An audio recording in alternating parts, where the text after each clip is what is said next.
Our next reader is going to be Betsy Bernfeld. And Betsy, I'm reading mainly the descriptions that people sent me, like a one-sentence bio. Betsy Bernfeld is a longtime resident of Wilson. She is a librarian and a lawyer, as well as a poet. I actually wrote this poem about 30 years ago.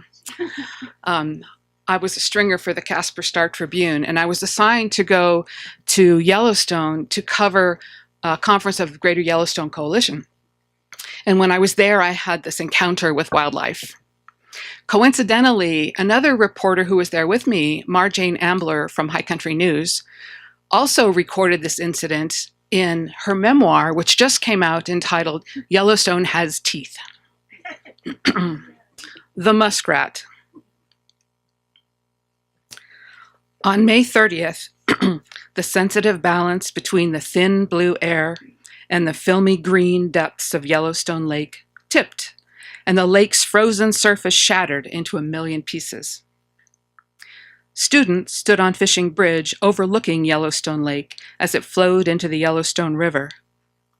Chunks of ice moved about like continents, India shoving up into the Himalayas, California coast breaking off and migrating toward Alaska. A geologist lectured on changes in the lakeshore, but his students' eyes were on a muskrat sitting on the tail of an iceberg as it sailed full tilt toward the bridge. The muskrat seemed oblivious to close encounters with other ice and the fact that he was speeding away from home. He was holding some tidbit of food delicately in his forepaws, chewing like mad. A small piece of ice bumped the rat's vehicle.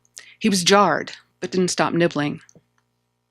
"Note how that sandbar looks different now from when W.H. Jackson took this photo in 1872, the geologist said.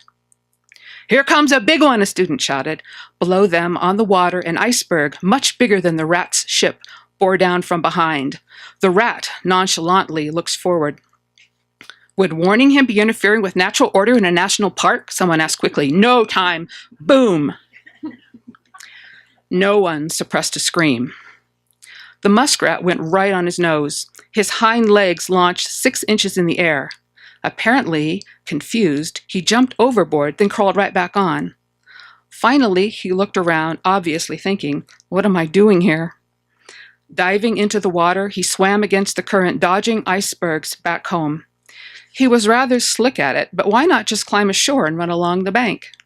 "He'll get stuck if he steps in the soft mud," the geologist answered before anyone voiced the question, glad at last to contribute to the day's lesson.